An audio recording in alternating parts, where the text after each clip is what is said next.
Welcome back to Jumpstart for Jesus. We serve an awesome God. Hallelujah. Praise God. So friends, today I want to share with you why Jesus washed the feet of the disciples and not the head or hands. Hallelujah. Praise God. We read in the Bible, the night when Jesus was handed over to the Jews, he sat with his disciples to have supper, and after the supper Jesus began to wash the feet of the disciples. And we see as he reached Peter denied Jesus from washing his feet, and he said, "You shall never wash my feet." Hallelujah. Praise God. But my dear friend, when we look at the response of Jesus, he was very serious about what he was doing. He knew what he was doing, and he said, "If I do not wash you, you have no part with me." Hallelujah. Praise God. So we see Jesus was so serious about his decision in washing the feet of the disciples. What was so important to Jesus that he wanted to wash the feet of the disciples? What was so important to Jesus that he was ready to say to Peter, "You have no part with me. You have no communion with me. You have no union with me. You have no part in my ministry." He was ready to let go Peter, to go from him, to have no connection, link with him. Hallelujah. Jesus was so strict, so serious about that decision of washing the feet of the disciples. And when Peter saw the seriousness of Jesus in his response, Peter said to Jesus, "Not just my feet only, but also my hands and head." Hallelujah. Praise God. So why did Peter say, "Not just my feet only, but also my hands and head"? Hallelujah. Probably Peter was thinking that Jesus meant the ceremonial cleaning or tradition of the Jews of cleansing. But my dear friend, when we look to the response of Jesus, Jesus was not talking about physical bath. Jesus was not talking about the traditions of the Jews. Jesus was talking about something powerful. He was not talking about his ministry also at that time, but he said to them, in John 13 verse 10, Jesus said to Simon Peter, "He who is bathed needs only to wash his feet, but he is completely clean, and you are clean, but not all of you." Hallelujah. Praise God. So dear friend, what was Jesus meant to say when he said, those who have bathed, those who had bath, does not need washing, but only cleaning of the feet. Hallelujah. And he said, "You are already clean, but not all of you." What was Jesus talking about? As we see to the answer, to the response of Jesus, we realize that Jesus was not talking about physical cleaning. Jesus was not talking about ceremonial cleaning, but Jesus was talking about spiritual cleaning. Jesus was talking about sanctification process. Hallelujah. Praise God. And to know why Jesus washed the feet of the disciples, not the head and hands, we have to go to the Old Testament. Hallelujah. Praise God. So let's go to the Old Testament. In the Old Testament, in Genesis chapter 3, we see when Adam and Eve committed the sin, when they fell into temptation and disobeyed the word of God, God commanded a curse over the enemy, the Satan. And in his curse, he said in Genesis 3 verse 15, "And I will put enmity between you and the woman, and between your seed and her seed. He shall bruise your head, and you shall bruise his heel." Hallelujah. Praise God. So friend, we see in the Garden of Eden, when God commanded a curse over the Satan, he said two things. One, he said, the Son of Man will bruise his head, or the seed of the woman will bruise his head. And he said to the devil that he would bruise the heel of mankind. He was permitted or allowed to bruise the feet of mankind. Hallelujah. So what does feet represent in the Bible? What does it mean that he was allowed to bruise the feet of mankind? Hallelujah. And here we again see Jesus washing the feet of the disciples. We read in Acts chapter 7 verse 49, God said, heaven is my throne and earth is my footstool. Hallelujah. Again we see that God is saying earth is his footstool, which means again the feet is the one touching the earth. Hallelujah. And heaven is his throne. Again we see the devil was allowed to bruise the feet of mankind. So what is this feet Jesus is talking about? What is this feet that the devil was given permission to bruise? Hallelujah. Or allowed to bruise. Hallelujah. Praise God. So everything of this world is represented by the feet.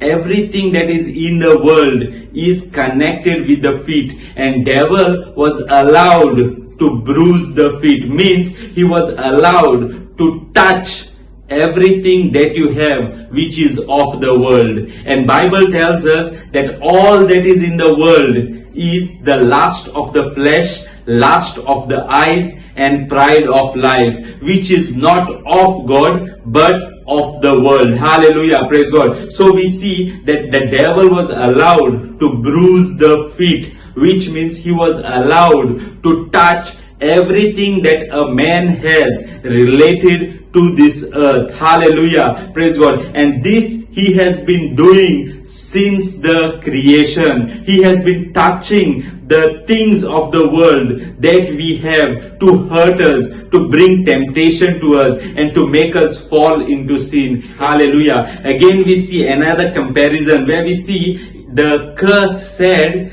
that the seed of a woman will bruise his head. We see through Jesus Christ, the head of the serpent is already been bruised. It has been crushed.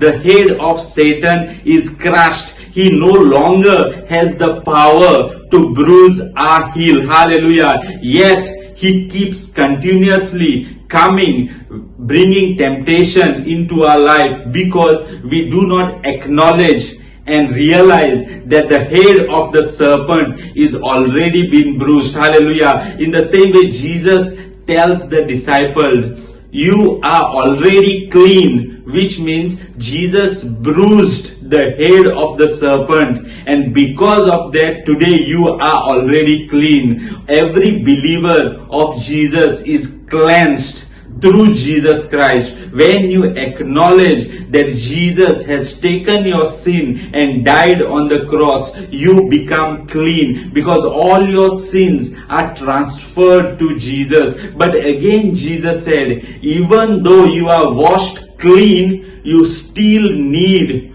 to wash your feet. Hallelujah. Since we are still living on this earth, since we are still living in this world, the enemy keeps trying to bring temptation and sin in our life. The enemy keeps trying to come again and again to put us into sin and temptation. And that is the very reason we need to wash our feet daily. And that is the very reason Jesus said to the disciples, you are already clean, but you still need to wash your feet. Hallelujah. Praise God. He said to the disciples, a person who had bath already is already clean, but still he needs to clean his feet. So friend, since we are living in this world and there are temptations everywhere, there is sin everywhere. So at times, even we fall into temptation and sins. We are forgiven by the blood of Jesus. We are redeemed by the blood of Jesus.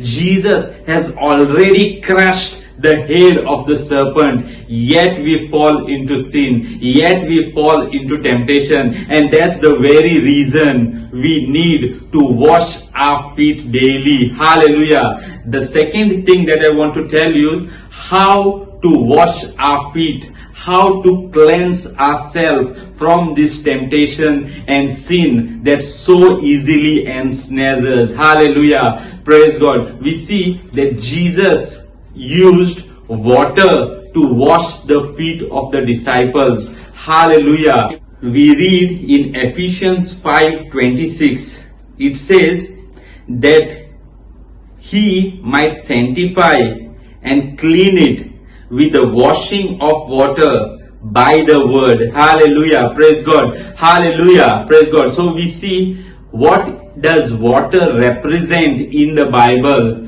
When it comes to cleansing, when it comes to sanctification, the water that Jesus used to wash the feet of the disciples is represented as the word of God. Bible tells us, come cleansed with the water of the word. Hallelujah. So you are cleansed and set free from every temptation and every sin that you fall into each day, every day, by the word of God. Reading of the word of God every day will sanctify you. Reading of the word of God every day will cleanse you each day. That is what it means, the washing of the feet. Since our feet are the one which touches the earth, it is only the feet that gets dirty. We are already cleansed by the blood of Jesus, but yet, since we are living on this earth,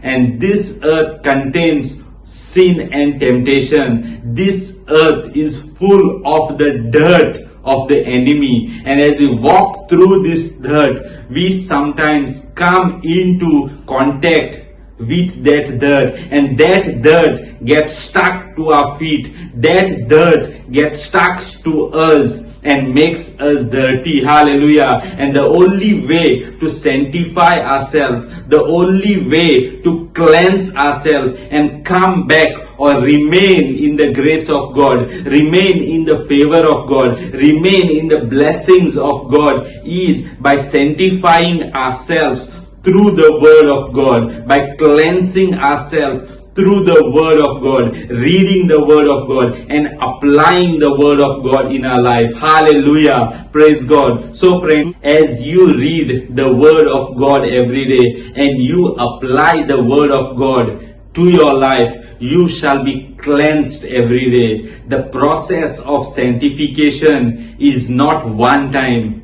It is a process which continues until we see Jesus coming on the clouds. Hallelujah. It is a continuous process of sanctification. And as we continue to be sanctified, let us stick to the word of God. Let us continue reading the word of God. Hallelujah. Let us continue to follow the word of God. Obey the word of God in our life. Hallelujah. You read the word daily, and the word will take care of your life daily, and you will remain in the blessings, in the favor, and in the life of God each day. Hallelujah. Praise God. So friend, I believe you are blessed by the word. Continue reading the word and you shall be blessed. You will see great things happening in your life. Hallelujah. Praise God. As you watch this video, do subscribe to my channel. Click on the bell for notifications